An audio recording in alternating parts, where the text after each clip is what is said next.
기도하시겠습니다. 하나님 감사합니다. 또 새로운 날 새 아침을 허락해 주신 것을 감사드립니다. 어제보다 더 하나님께 가까이 나아가는 하루가 되게 하시고 어디에서 무엇을 하든지 하나님의 영광을 드러내는 참 그리스도인의 하루를 살아가게 하여 주시옵소서. 지금 내 앞에 여러 가지 문제 때문에 낙심하지 않게 하시고 기도하다가 문제보다 크신 하나님을 깨닫고 새로운 힘을 얻는 이 시간이 되게 하여 주시옵소서.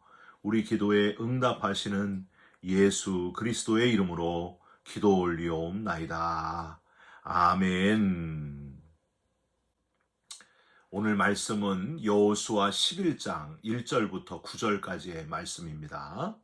하솔왕 야빈이 이 소식을 듣고 마돈 왕 요밥과 시므론 왕과 악삽 왕과 및 북쪽 산지와 긴네롯 남쪽 아라바와 평지와 서쪽 돌의 높은 곳에 있는 왕들과 동쪽과 서쪽의 가나안 족속과 아모리 족속과 헷 족속과 브리스 족속과 산지의 여부스 족속과 미스바 땅 헤르몬산 아래 히위 족속에게 사람을 보내매 그들이 그 모든 군대를 거느리고 나왔으니 백성이 많아 해변에 수많은 모래 같고 말과 병거도 심히 많았으며 이 왕들이 모두 모여 나와서 이스라엘과 싸우려고 메론 물가에 함께 진쳤더라. 여호와께서 여호수아에게 이르시되 그들로 말미암아 두려워하지 말라. 내일 이맘때에 내가 그들을 이스라엘 앞에 넘겨주어 몰살시키리니 너는 그들의 말 뒷발에 힘줄을 끊고 그들의 병거를 불사르라 하시니라. 이에 여호수아가 모든 군사와 함께 메론 물가로 가서 갑자기 습격할 때에 여호와께서 그들을 이스라엘의 손에 넘겨주셨기 때문에 그들을 격파하고 큰 시돈과 미스르봇 마임까지 추격하고 동쪽으로는 미스바 골짜기까지 추격하여 한 사람도 남기지 아니하고 쳐 죽이고 여호수아가 여호와께서 자기에게 명령하신 대로 행하여 그들의 말 뒷발에 힘줄을 끊고 그들의 병거를 불로 살랐더라. 아멘. 오늘은 여호수아 11장 1절부터 9절까지의 말씀으로 가나안 북방을 취하다라는 제목의 말씀을 함께 나누고 기도하는 시간을 갖겠습니다. 여러분 혹시 적벽대전이라는 제목의 영화를 보신 적이 있습니까? 한국 돈으로 무려 800억 원이 투입된 영화고요. 많은 제작비를 투자한 영화답게 스케일 넘치는 전투 장면과 박진감 가득한 액션 등으로 삼국지에 나오는 인물들을 아주 자세하게 만나볼 수 있어서 흥미진진한 영화로 평가를 받았습니다. 100만 조조 대군과 맞서야 하는 유비 군대의 도전은 애당초 승산이 없는 그런 싸움이었습니다. 그러나 유비의 책사인 제갈량이 손권을 찾아가서 동맹을 제안하게 되고 손권이 망설일 때에 제갈량은 손권 휘하의 제1명장인 주유를 만나서 검은고 기회를 벌리면서 인간적인 신뢰를 쌓게 됩니다. 또한 고도의 심리전으로 손권과 주유의 마음을 움직여 드디어 동맹을 맺게 되고 결국 적벽에서 조조 군대와 그 대군과 싸워가지고 최고의 승리를 거두는 그런 영화입니다.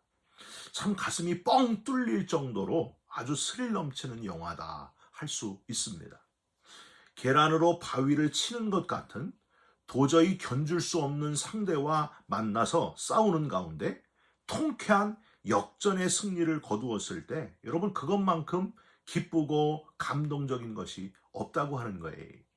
성경에는 이러한 통쾌한 승리의 이야기, 역전의 이야기, 적벽대전 영화보다도 더 영화 같은 하나님의 대승을 거두는 그 이야기가 참 많이 나와 있습니다. 여러분 사사 기드온이요 겨우 300명의 용사를 가지고 수만 대군의 미디안 군대를 진멸시킨 사건을 한번 기억해 보시기 바랍니다. 정말 계란으로 바위가 폭파되는 그런 사건 아닙니까? 작은 소년 다윗이 6척이나 되는 장수 골리앗을 물맷돌 한 방으로 때려 눕혔던 사건을 한번 기억해 보십시오. 어떻게 첫 번째 물맷돌이 정확하게 골리앗의 정수리를 맞추어서 골리앗을 쓰러뜨렸을까? 이게 하나님의 섭리 아닙니까? 엘리야가 갈멜산에서 바알 아세라 선지자 850명과 겨루어서 물을 부은 제단에 불이 일어나서 싹 태웠던 그 놀라운 사건을 여러분 기억해 보십시오. 엘리야의 눈에 감격의 눈물이 하염없이 흐르지 않았겠습니까? 그토록 틈이 보이지 않았던 강력한 성 여리고가 이스라엘 백성들이 하루에 한 바퀴씩 돌 때에, 하나님 말씀하신 대로 한 바퀴씩 돌 때에 마지막 날 7바퀴 도니까 아주 그냥 확 와르르 무너져 내린 사건, 참 어마어마한 통쾌한 승리의 사건 이야기들이 성경에 참 많이 나와 있습니다. 사랑하는 성도 여러분, 하나님은 승리의 하나님이심을 믿고 오직 하나님만 의지하면서 승리의 삶을 살아가시기를 주님의 이름으로 부탁드립니다. 사람이나 권력이나 물질이나 인간의 지혜, 인간의 힘을 의지하지 말고 전능하신 하나님, 여호와 니스의 하나님, 승리의 하나님을 의지하게 될 때에 통쾌한 역전의 승리를 맛보게 될 줄 믿습니다. 여러분, 오늘 여호수아 11장은요 메롬 물가에서의 전투를 기록하고 있는데요, 여호수아가 이끄는 이스라엘 군대가 어제 여호수아 10장까지는요 가나안 남부 동맹국들을 물리치고 남부 지역을 완전히 정복한 그런 이야기였고요. 이제 그에 이어서 가나안 북부 지역을 정복하면서 메론 물가 전투에서 기습 공격을 시행해서 최고의 대승을 거머쥐고 완전한 승리를 거두게 되는 이야기가 바로 오늘 본문에 나와 있습니다. 그래서 마침내 7년간의 가나안 정복 전쟁이 이제 완성되고 마무리되고 있는 그런 장면을 우리는 볼 수 있습니다. 여호수아 11장 전체적으로 볼 때는요, 1절부터 15절까지는 이스라엘이 하솔 왕 야빈의 휘하에 집결한 가나안 북부 동맹군을 완전히 격파하는 장면이 나와 있고요, 16절부터 23절까지는 하나님의 명령대로 가나안 땅을 완전히 정복하는 일을 정리를 하는 장면입니다. 오늘 이 시간에는요, 앞부분 가나안 땅에 대한 이스라엘의 정복을 결정짓는 최대 격전 메론 물가에서의 대전투를 한번 잠깐 살펴보시면서 특별히 이스라엘 백성들이, 이스라엘 군인들이 무엇을 의지했는가, 어떻게 해서 대역전의 승리를 거두게 되었는가 주목하시면서 저와 여러분도 지금 내가 뭘 의지하고 있는가 살펴보시고 다시 하나님을 의지하게 되는 귀한 시간이 됐으면 좋겠습니다. 첫 번째, 하나님의 승리는요, 숫자가 많고 적은 것에 기인한 것이 아니었다는 거예요. 여러분, 하나님의 사람은 세상 사람들처럼 숫자에 연연하지 말아야 된다는 사실을 기억하시기를 바랍니다. 숫자가 많고 적은 거, 그게 중요한 게 아니라는 거예요. 4절 보세요. 그들이 그 모든 군대를 거느리고 나왔으니 백성이 많아 해변에 수많은 모래 같고 말과 병거도 심히 많았으며. 여러분, 혹시 모래시계에 그 모래가 어느 정도 되는지 하나하나 모래알 세어보신 분이 있습니까? 셀 수가 없어요. 너무 많아가지고.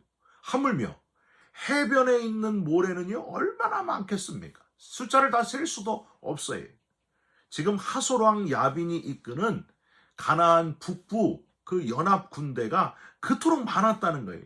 헤아릴 수 없을 정도로 너무 해변의 모래처럼 많았다고 하는 겁니다. 1절에 마돈 왕 요밥, 시므론 왕, 악삽 왕으로부터 2절 북쪽 산지와 평지와 돌의 높은 곳에 있는 왕들까지, 게다가 3절 각 족속 이름들을 한번 보세요. 가나안 족속, 아모리 족속, 헷 족속, 브리스 족속, 여부스 족속, 히위 족속에 이르기까지 다 사람들을 보냈다. 이게 뭔 의미일까요? 가나안 땅의 모든 족속과 왕들이 다 총 집결해서 군대 동맹군을 이루었다는 거예요. 가나안 최대의 전투, 마지막 전투, 총력을 다한 전투를 지금 벌였다는 겁니다.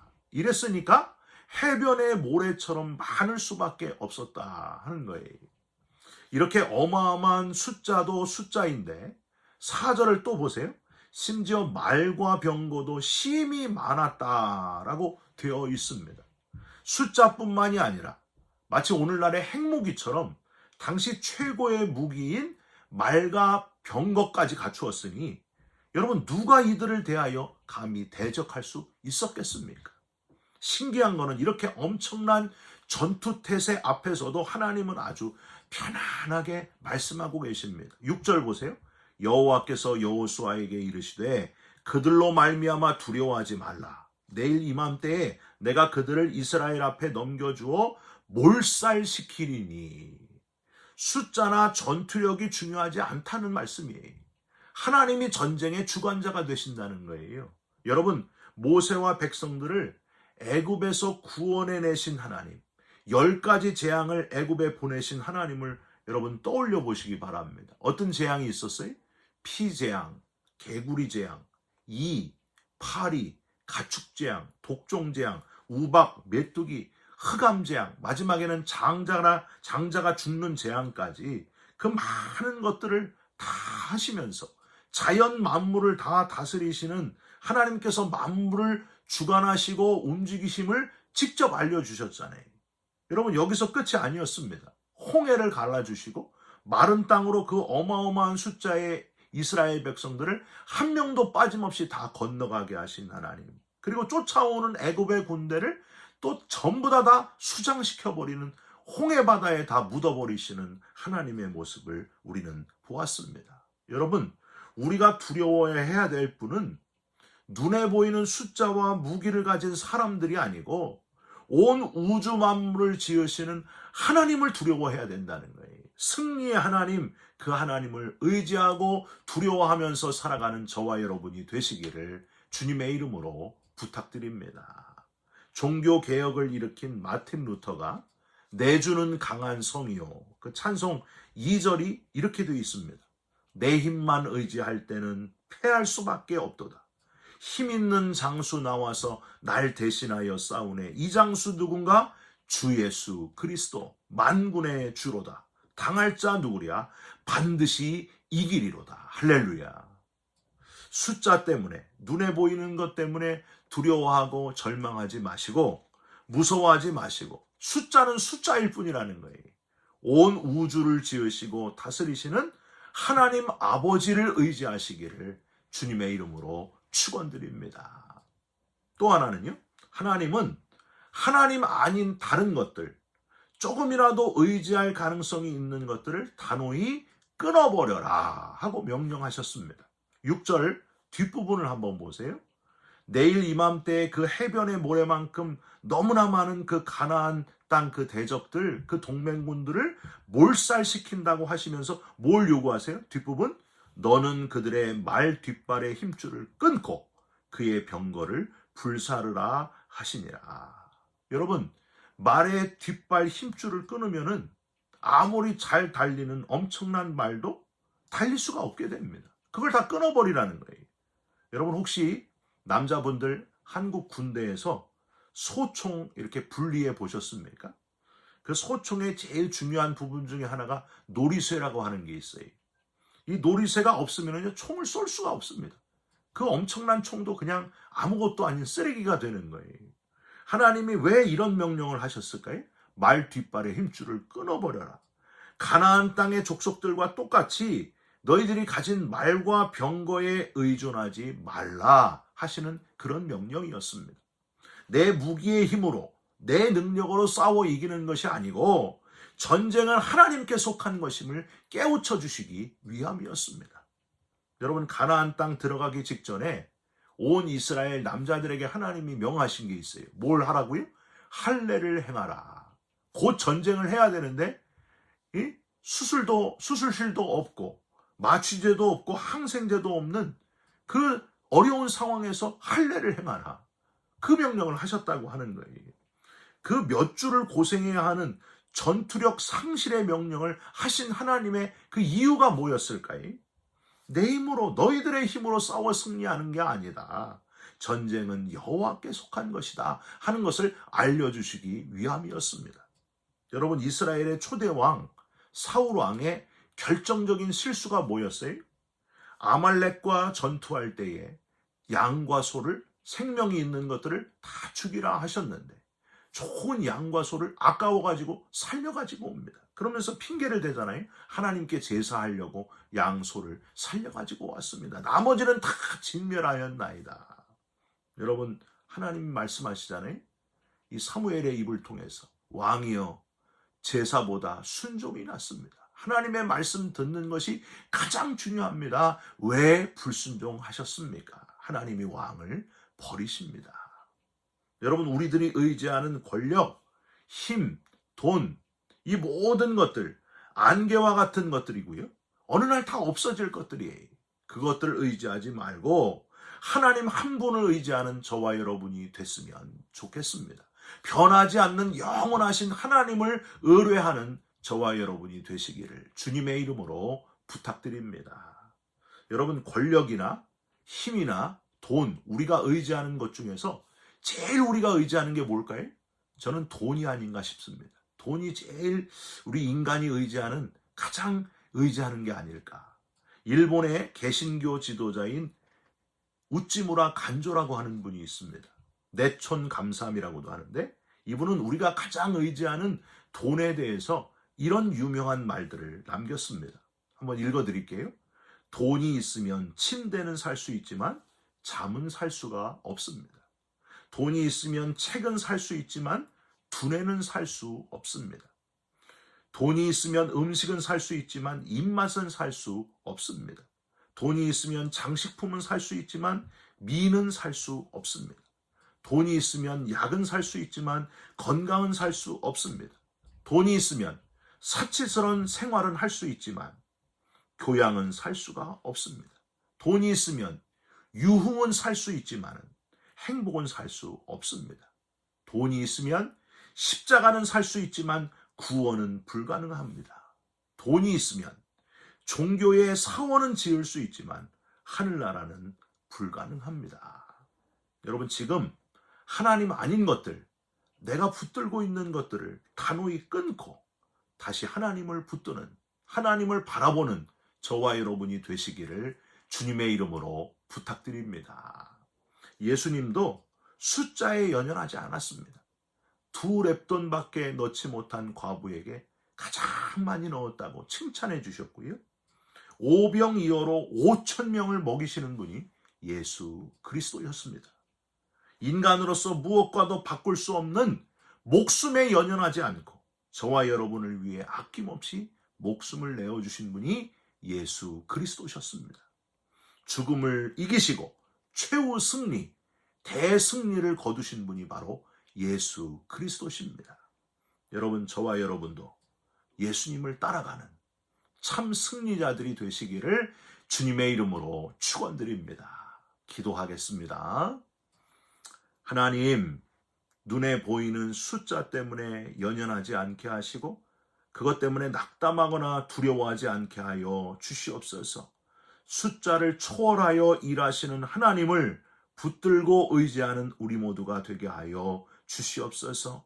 말 뒷발의 힘줄을 끊고 병거를 불사르고 하나님 아닌 다른 것들을 의지하는 것들을 다 끊어버리고 오직 하나님을 붙드는 지혜로운 우리들이 되게 하여 주시옵소서. 오늘도 우리와 동행해 주시고 평생 동안 우리와 동행해 주시고 승리를 거두는 믿음의 그리스도인들 되게 하여 주옵소서. 예수 그리스도의 이름으로 감사하며 기도하옵나이다. 아멘. 하늘에 계신 우리 아버지여, 이름이 거룩히 여김을 받으시오며 나라가 임하시오며 뜻이 하늘에서 이룬 것 같이 땅에서도 이루어지이다. 오늘 우리에게 일용할 양식을 주옵시고 우리가 우리에게 죄진 자를 사하여 준 것 같이 우리 죄를 사하여 주옵시고 우리를 시험에 들게 하지 마옵시고 다만 악에서 구하옵소서. 나라와 권세와 영광이 아버지께 영원히 있사옵나이다.